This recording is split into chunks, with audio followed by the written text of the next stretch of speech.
Zosimov era, como ya hemos dicho, alto y grueso. Tenía 27 años, una cara pálida, carnosa y cuidadosamente rasurada, y el cabello liso. Llevaba lentes y en uno de sus dedos, hinchados de grasa, un anillo de oro. Vestía un amplio, elegante y ligero abrigo y un pantalón de verano. Toda la ropa que llevaba tenía un sello de elegancia y era cómoda y de superior calidad. Su camisa era de una blancura irreprochable, y la cadena de su reloj, gruesa y maciza. En sus maneras había cierta flemática lentitud y una desenvoltura que parecía afectada. Ejercía una tenaz vigilancia sobre sí mismo, pero su presunción hallaba a cada momento el modo de delatarse. Entre sus conocidos cundía la opinión de que era un hombre difícil de tratar, pero todos reconocían su capacidad como médico. «He pasado 2 veces por tu casa, querido Zosimov», exclamó Razumikine. «Como ves, el enfermo ha vuelto en sí». ya lo veo», dijo Zosimov. Y preguntó a Raskolnikov, mirándole atentamente, ¿cómo van esos ánimos? Acto seguido se sentó en el diván, a los pies del enfermo, mejor dicho, se recostó cómodamente. «Continúa con su melancolía», dijo Razumikine. «Hace un momento le ha faltado poco para echarse a llorar solo porque le hemos mudado la ropa interior. Me parece muy natural, si no tenía ganas de mudarse. La muda podía esperar. El pulso es completamente normal. Un poco de dolor de cabeza, ¿eh? Estoy bien, estoy perfectamente», repuso Raskolnikov, irritado. Al decir esto se había incorporado repentinamente, con los ojos centelleantes. Pero pronto volvió a dejar caer la cabeza en la almohada, quedando de cara a la pared. Zosimov le observaba con mirada atenta. «Muy bien, la cosa va muy bien», dijo en tono negligente. «¿Ha comido algo hoy?» Razumikine le explicó lo que había comido y le preguntó qué se le podía dar. «Eso tiene poca importancia. Té, sopa. Nada de setas ni de combros, por supuesto.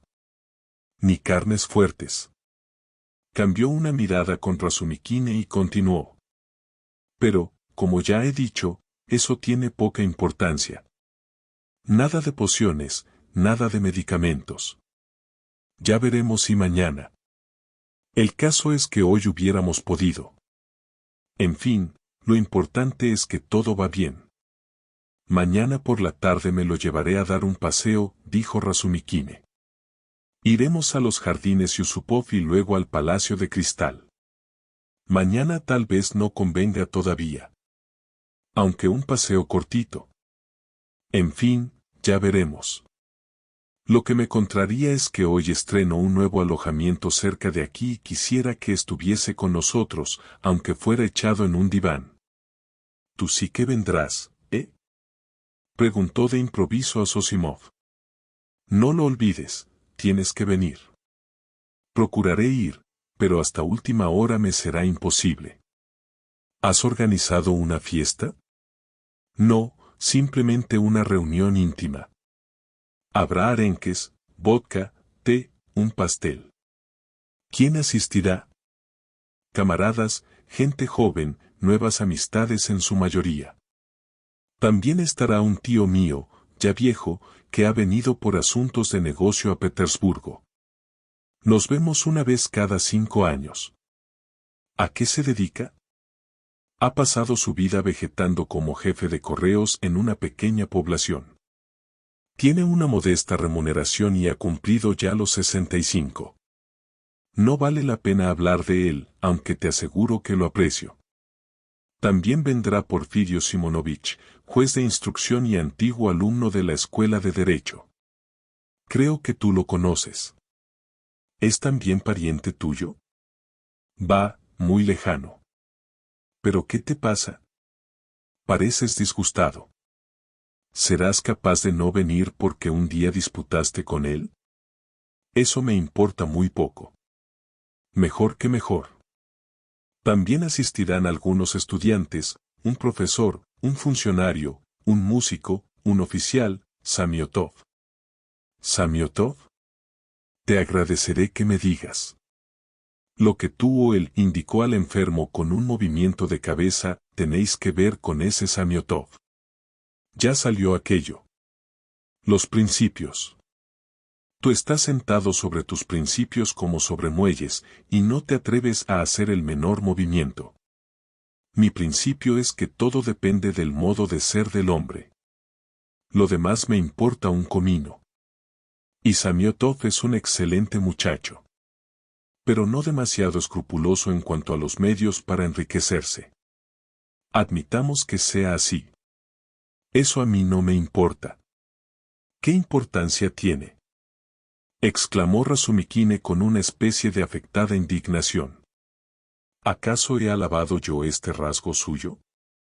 Yo solo digo que es un buen hombre en su género. Además, si vamos a juzgar a los hombres aplicándoles las reglas generales, ¿cuántos quedarían verdaderamente puros? Apostaría cualquier cosa a que si se mostraran tan exigentes conmigo, resultaría que no valgo un bledo, ni aunque te englobaran a ti con mi persona. No exageres, yo daría 2 bledos por ti. Pues a mí me parece que tú no vales más de 1. Bueno, continuó.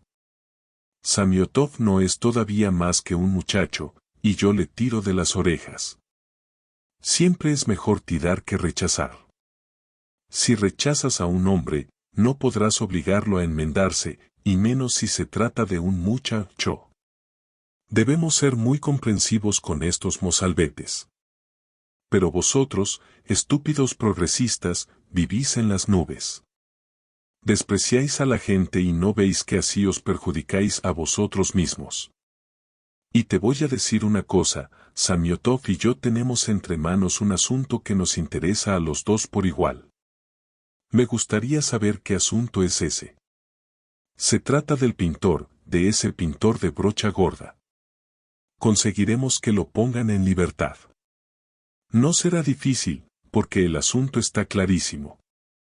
Nos bastará presionar un poco para que quede la cosa resuelta. No sé a qué pintor te refieres. No. Es posible que no te haya hablado de esto. Se trata de la muerte de la vieja usurera. Hay un pintor mezclado en el suceso. Ya tenía noticias de ese asunto. Me enteré por los periódicos. Por eso solo me interesó hasta cierto punto. Bueno, explícame. También asesinaron a Lisbeth, dijo de pronto Nastasia dirigiéndose a Raskolnikov. Se había quedado en la habitación, apoyada en la pared, escuchando el diálogo. ¿Lisbeth?, murmuró Raskolnikov, con voz apenas perceptible. Sí, Lisbeth, la vendedora de ropas usadas. ¿No la conocías? Venía a esta casa. Incluso arregló una de tus camisas. Raskolnikov se volvió hacia la pared. Escogió del empapelado, de un amarillo sucio, una de las numerosas florecillas aureoladas de rayitas oscuras que había en él y se dedicó a examinarla atentamente. Observó los pétalos. ¿Cuántos había? Y todos los trazos, hasta los menores dentículos de la corola. Sus miembros se entumecían, pero él no hacía el menor movimiento. Su mirada permanecía obstinadamente fija en la menuda flor. Bueno, ¿qué me estabas diciendo de ese pintor?, preguntó Zosimov, interrumpiendo con viva impaciencia la palabrería de Nastasia, que suspiró y se detuvo. Que se sospecha que es el autor del asesinato, dijo Razumikine, acalorado. ¿Hay cargos contra él? Sí, y, fundándose en ellos, se le ha detenido.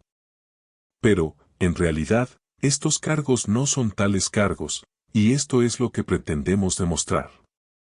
La policía sigue ahora una falsa pista, como la siguió al principio con, ¿cómo se llaman?, Koch y Pestriakov.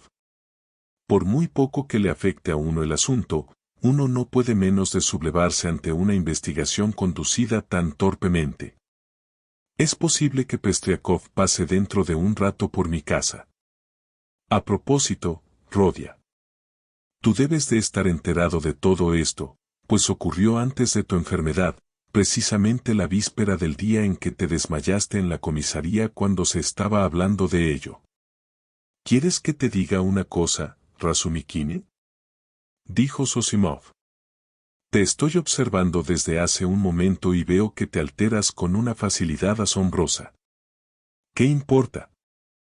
Eso no cambia en nada la cuestión, exclamó Razumikine dando un puñetazo en la mesa. Lo más indignante de este asunto no son los errores de esa gente, uno puede equivocarse, las equivocaciones conducen a la verdad. Lo que me saca de mis casillas es que, aun equivocándose, se creen infalibles.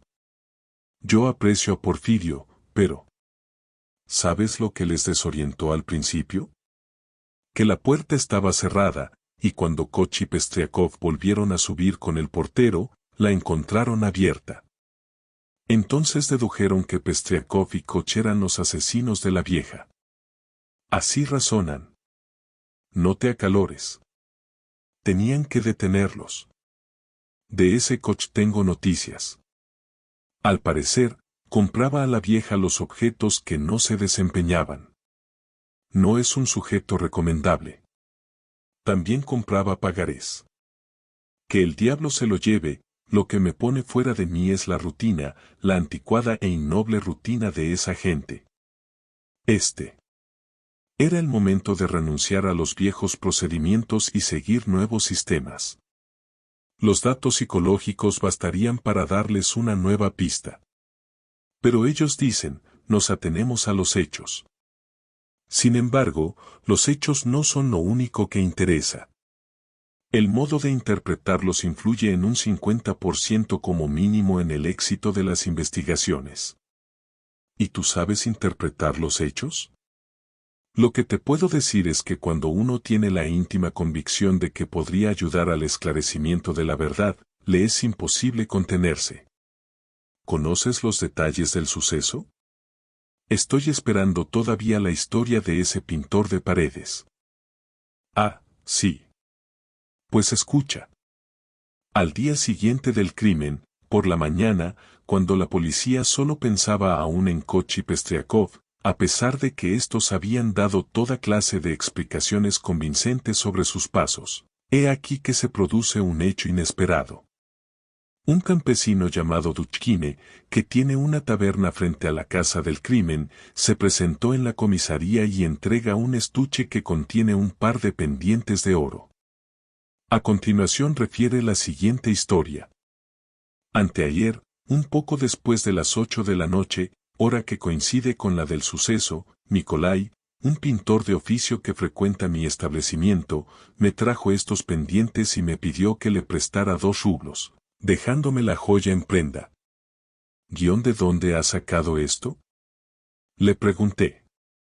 Él me contestó que se los había encontrado en la calle, y yo no le hice más preguntas. Le di 1 rublo. Pensé que si yo no hacía la operación, se aprovecharía otro, que Nikolai se bebería el dinero de todas formas y que era preferible que la joya quedara en mis manos, pues estaba decidido a entregarla a la policía si me enteraba de que era un objeto robado, al venir alguien a reclamarla. Naturalmente, dijo Razumikine, esto era un cuento tártaro. Duchkine mentía descaradamente, pues le conozco y sé que cuando aceptó de Nikolai esos pendientes que valen 30 rublos no fue precisamente para entregarlos a la policía. Si lo hizo fue por miedo. Pero esto poco importa. Dejemos que Duchkine siga hablando. Conozco a Nikolai Demetiev desde mi infancia, pues nació, como yo, en el distrito de Zaraisk, gobierno de Riazán. No es un alcohólico, pero le gusta beber a veces. Yo sabía que él estaba pintando unas habitaciones en la casa de enfrente, con Mitri, que es paisano suyo. Apenas tuvo en sus manos el rublo, se bebió 2 vasitos, pagó, se echó el cambio al bolsillo y se fue. Mitri no estaba con él entonces. A la mañana siguiente me enteré de que Alena Ivanovna y su hermana Lisbeth habían sido asesinadas a hachazos. Las conocía y sabía que la vieja prestaba dinero sobre los objetos de valor. Por eso tuve ciertas sospechas acerca de estos pendientes. Entonces me dirigí a la casa y empecé a investigar con el mayor disimulo, como si no me importara la cosa. Lo primero que hice fue preguntar: ¿Está Mikolai? Y Dmitri me explicó que Mikolai no había ido al trabajo, que había vuelto a su casa bebido al amanecer, que había estado en ella no más de 10 minutos y que había vuelto a marcharse. Dmitri no le había vuelto a ver y estaba terminando solo el trabajo. El departamento donde trabajaban los dos pintores está en el segundo piso y da a la misma escalera que las habitaciones de las víctimas. Hechas estas averiguaciones y sin decir ni una palabra a nadie, reuní cuantos datos me fue posible acerca del asesinato y volví a mi casa sin que mis sospechas se hubieran desvanecido. A la mañana siguiente, o sea 2 después del crimen, continuó Duchkine, apareció Mikolai en mi establecimiento. Había bebido, pero no demasiado, de modo que podía comprender lo que se le decía. Se sentó en un banco sin pronunciar palabra. En aquel momento solo había en la taberna otro cliente, que dormía en un banco, y mis 2 muchachos. ¿Has visto a Dmitri? Pregunté a Mikolai. No, no lo he visto, repuso. Entonces, ¿no has venido por aquí? No, no he venido desde anteayer. ¿Dónde has pasado esta noche?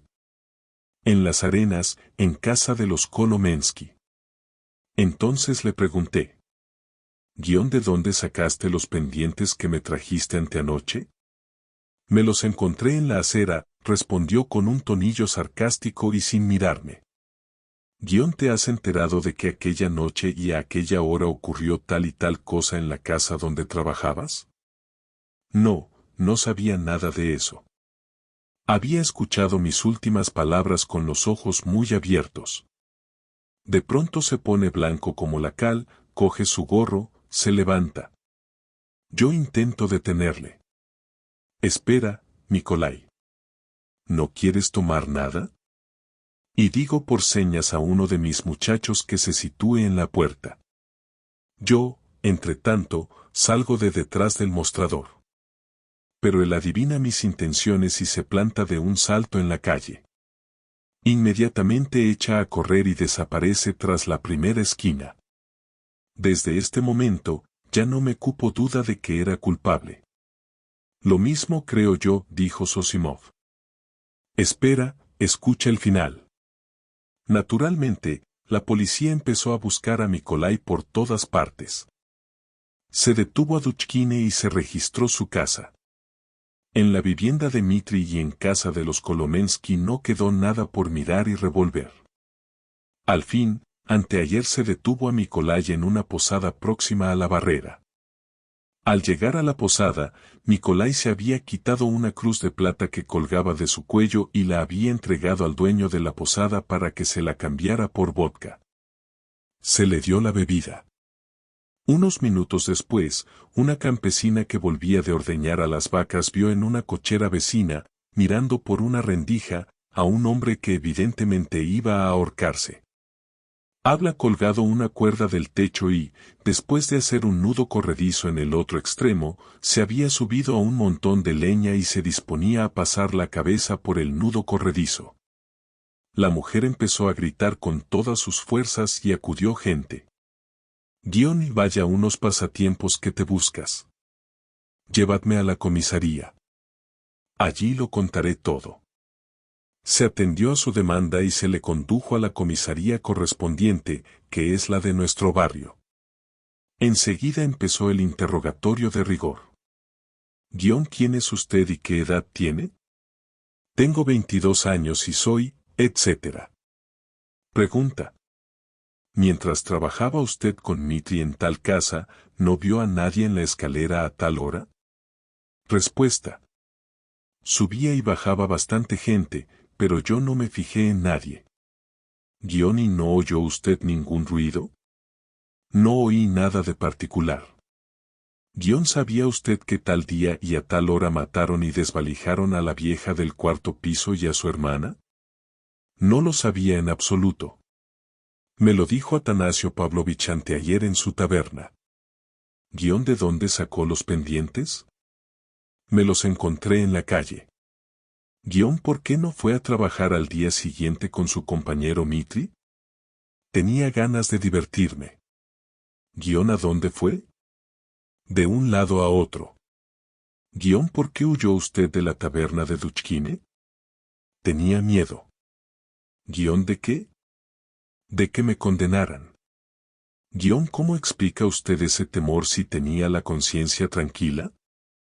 Aunque parezca mentira, Zosimov. Continuó Razumikine, se le hizo esta pregunta y con estas mismas palabras. Lo sé de buena fuente. ¿Qué te parece? Dime, ¿qué te parece? Las pruebas son abrumadoras. Yo no te hablo de las pruebas, sino de la pregunta que se le hizo, del concepto que tiene de su deber esa gente, esos policías. En fin, dejemos esto. Desde luego, presionaron al detenido de tal modo, que acabó por declarar. No fue en la calle donde encontré los pendientes, sino en el piso donde trabajaba con Mitri. ¿Cómo se produjo el hallazgo? Lo voy a explicar. Mitri y yo estuvimos todo el día trabajando y, cuando nos íbamos a marchar, Mitri cogió un pincel empapado de pintura y me lo pasó por la cara. Después se echó a correr escaleras abajo y yo fui tras él, bajando los escalones de 4 en 4 y lanzando juramentos. Cuando llegué a la entrada, tropecé con el portero y con unos señores que estaban con él y que no recuerdo cómo eran. El portero empezó a insultarme, el segundo portero hizo lo mismo, luego salió de la garita la mujer del primer portero y se sumó a los insultos. Finalmente, un caballero que en aquel momento entraba en la casa acompañado de una señora nos puso también de vuelta y media porque no los dejábamos pasar. Cogí a Mitri del pelo, lo derribé y empecé a atizarle. Él, aunque estaba debajo, consiguió también asirme por el pelo y noté que me devolvía los golpes. Pero todo era broma. Al fin, Mitri consiguió libertarse y echó a correr por la calle. Yo le perseguí, pero, al ver que no le podía alcanzar, volví al piso donde trabajábamos para poner en orden las cosas que habíamos dejado de cualquier modo. Mientras las arreglaba, esperaba a Mitri. Creía que volvería de un momento a otro. De pronto, en un rincón del vestíbulo, detrás de la puerta, piso una cosa.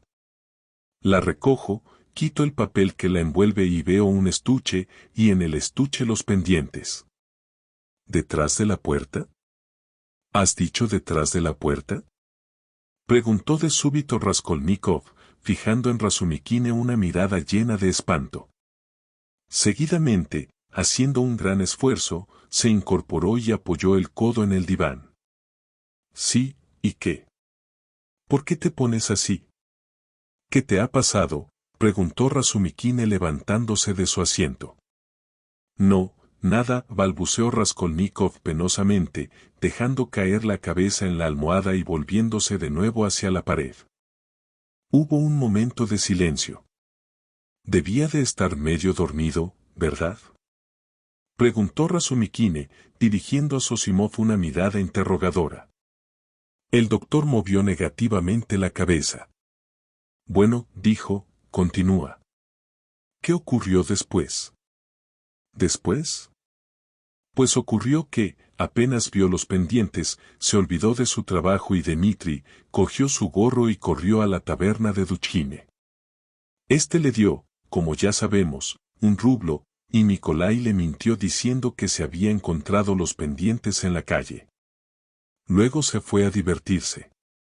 En lo que concierne al crimen, mantiene sus primeras declaraciones.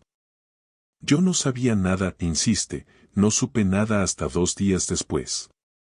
¿Y por qué se ocultó? Por miedo.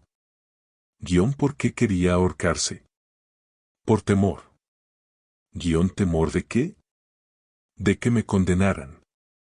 Y esto es todo, terminó Razumikine. ¿Qué conclusiones crees que han sacado? No sé qué decirte. Existe una sospecha, discutible tal vez pero fundada. No podían dejar en libertad a tu pintor de fachadas. Pero es que le atribuyen el asesinato. No les cabe la menor duda. Óyeme. No te acalores.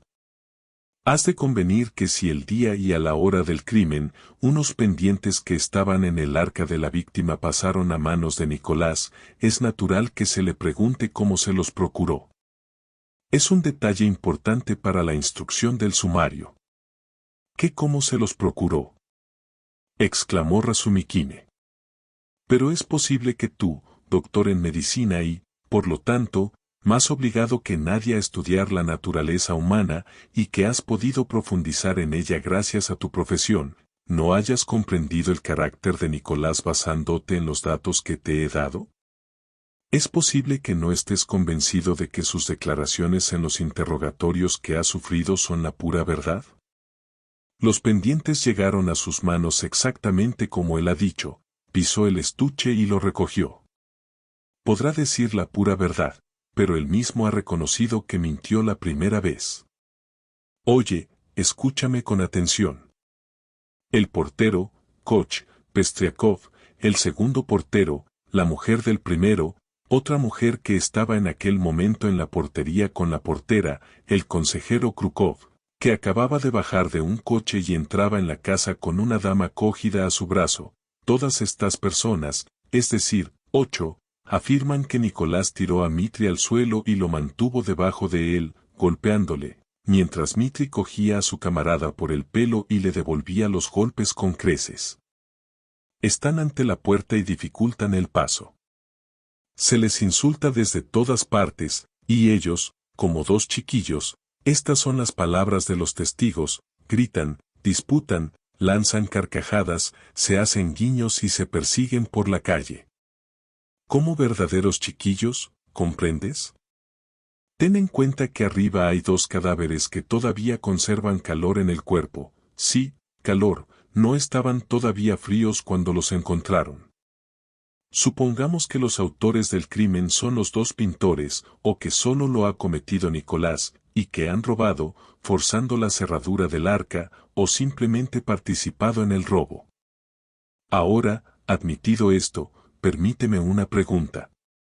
¿Se puede concebir la indiferencia, la tranquilidad de espíritu que demuestran esos gritos, esas risas, esa riña infantil en personas que acaban de cometer un crimen y están ante la misma casa en que lo han cometido? ¿Es esta conducta compatible con el hacha, la sangre, la astucia criminal y la prudencia que forzosamente han de acompañar a semejante acto? 5 o 10 minutos después de haber cometido el asesinato, no puede haber transcurrido más tiempo, ya que los cuerpos no se han enfriado todavía, salen del piso, dejando la puerta abierta y, aun sabiendo que sube gente a casa de la vieja, se ponen a juguetear ante la puerta de la casa, en vez de huir a toda prisa, y ríen y llaman la atención de la gente, cosa que confirman 8 testigos.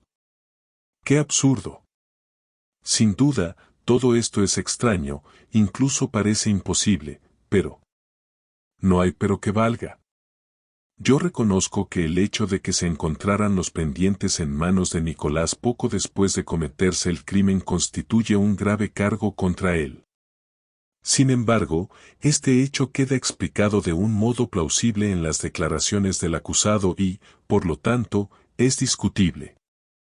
Además, hay que tener en cuenta los hechos que son favorables a Nicolás, y más aún cuando se da el caso de que estos hechos están fuera de duda. ¿Tú qué crees? Dado el carácter de nuestra jurisprudencia, son capaces los jueces de considerar que un hecho fundado únicamente en una imposibilidad psicológica, en un estado de alma, por decirlo así, puede aceptarse como indiscutible y suficiente para destruir todos los cargos materiales, sean cuales fueren? No, no lo admitirán jamás. Han encontrado el estuche en sus manos y él quería ahorcarse, cosa que, a su juicio, no habría ocurrido si él no se hubiera sentido culpable. Esta es la cuestión fundamental, esto es lo que me indigna, ¿comprendes?